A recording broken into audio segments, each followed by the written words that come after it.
Hello, my name is Poser P and welcome to part 20 of my tutorial series on how to program the Kurzweil PC3. So tonight we're going to be talking about audio rate modulation again. This time we're going to focus on amplitude modulation. So last time we talked about frequency, this time we're going to cover amplitude. So I'm going to boot up my PC3 and while this is booting up, one thing that I want to point out is that when we're talking about this kind of modulation and we're thinking about things that we can do with it, now these are fairly simple concepts in isolation. It's when you combine them with other things that you can start doing some really cool stuff. So bear in mind that even though the previous tutorial and this one are going to cover things that seem to be fairly simple, they can get a lot more crazy, and we will. I have some fun things planned, and we will have fun in some of the next videos. So let's go ahead and cover basic amplitude modulation and how to do it on the PC3 at audio and sub-audio rates.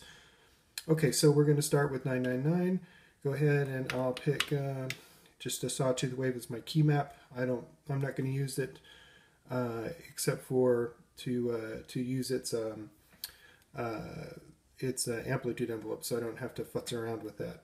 Okay, so let's go to the alg page. We're going to pick here, let's see, yep, here it is, algorithm number 10. And I'm going to put in here PWM, so pulse width modulation, and here will be a sine wave. And then for the last block, I want to do X gain. So with X gain, both the PWM block and the sine block are going to actually be affecting amplitude, and that'll become more clear as we actually get into wiring this up with modulation and all that. So let's do that now. We'll go to the DSP mod page. Going to jump down here real quick, go to DSP control, turn off velocity tracking. Okay, now we're going to start up here. All right, so PWM pitch, we're going to go down 72 cents. Or steps. One step is equal to 100 cents, so that's 72 there. This is 7200 here, and that's the maximum range. That's not the maximum range of the digital oscillator. It's important to point that out. That's the max range that you can get with source 1 and source 2, but the oscillator itself actually has a much wider range. And when we start getting into some of the more fun things we could do when we combine different kinds of techniques with audio rate modulation, we'll get into how to get into the wider ranges of some of these parameters. So bear in mind that even though this says 72 here, I can actually scroll all the way down to minus 120. Okay, so we have a lot more range available, and that allows for some really slow modulation if you want it, and you want to do it in VAST as opposed to doing it with an LFO or something else. Okay, so oh, we got to assign a slider, so this will be slider A. I'm going to go ahead and I want to be able to play with the pulse width here. So I'm going to start it at 1, which is very narrow. I'm going to use MIDI 13, and we're going to go 49. So generally speaking with pulse width, this is one of the few unitless parameters, meaning there's not a unit like cents or decibels or whatever. It just goes from 1 to 100.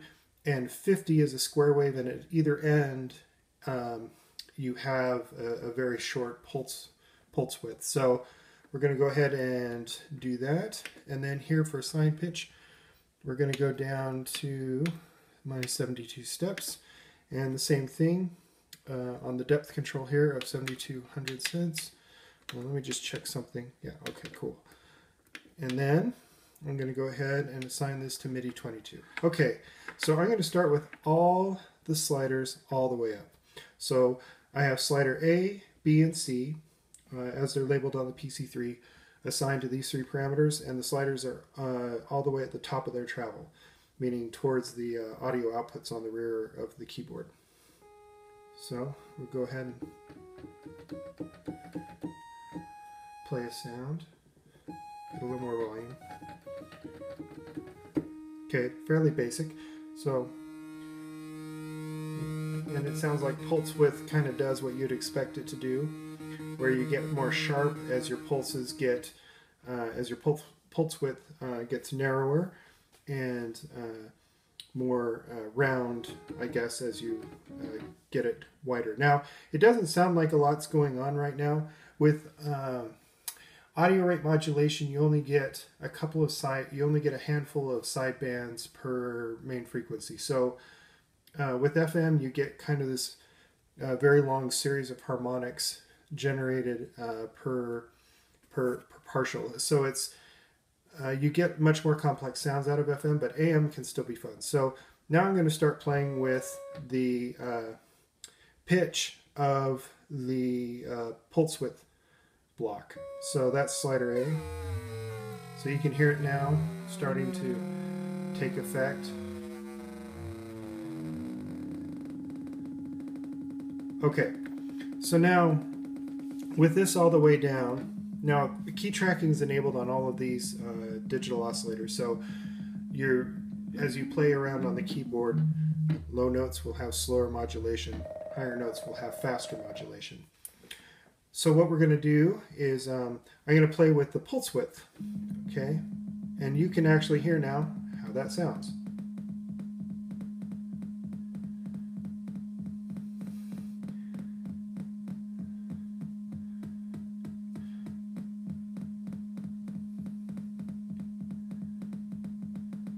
Now, I want to point out something about the oscillators, especially especially the pulse width oscillator on here. I've heard people in the past complain a bit about the PC3's sequencer having bad timing, meaning that the MIDI timing is off. So something that's supposed to strike on exactly every, say, 8th or 16th note might be off a little bit, and that people say they can feel it or whatever. Well, if you want a super stable clock source for anything, okay, now this includes external synths. You could plug an external synth into this thing and use it as a clock source, all right? This is something that I hope to explore more when I get a Forte, which is using these keyboards in conjunction sometimes with other instruments to control them and to have them interact with each other and stuff. Anyway, you have this super stable oscillator, and its timing is pretty much impeccable. I mean, you're not going to get any sort of the jitter issues or any of that business. So if you need a very super stable clock signal, this is the way to get it. And there are some tricks we can talk about later, perhaps in another video, about using that actually to trigger to kick a filter, for instance, to make kick drums and stuff like that. But for now, let's just focus on audio rate modulation.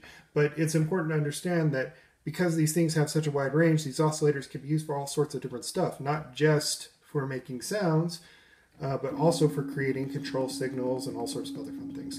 Okay, so we're going to go ahead and bring pitch back up on the PWM, and I'm going to bring the sine pitch down.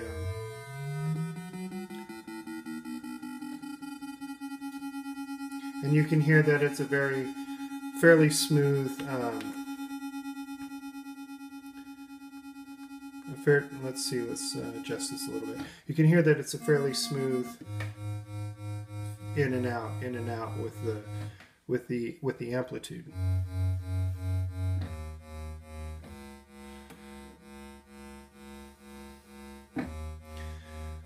So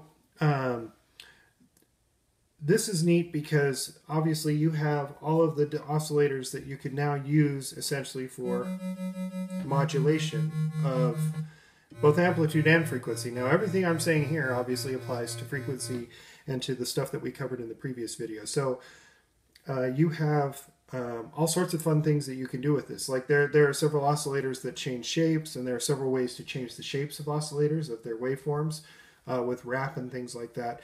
And all of those things can interact together to make some very interesting LFOs and audio rate waveforms that you wouldn't be able to get, or that are harder to get through, say, using funds or LFOs or even the envelopes for that matter. So we'll end this tutorial like I ended the previous tutorial, in that I'm going to mess around here with the sliders a bit, so you can get a sense of what AM synthesis sounds like.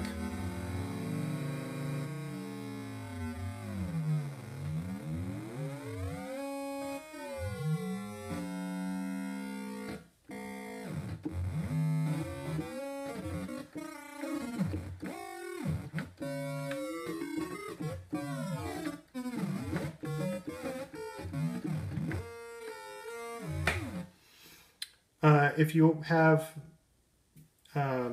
semi-decent sound memory, although the sound everybody's familiar with, R2-D2 in the Star Wars movies, if I remember correctly, his voice is made with an ARP 2600, and that uses AM synthesis. So if you want to get robot voices,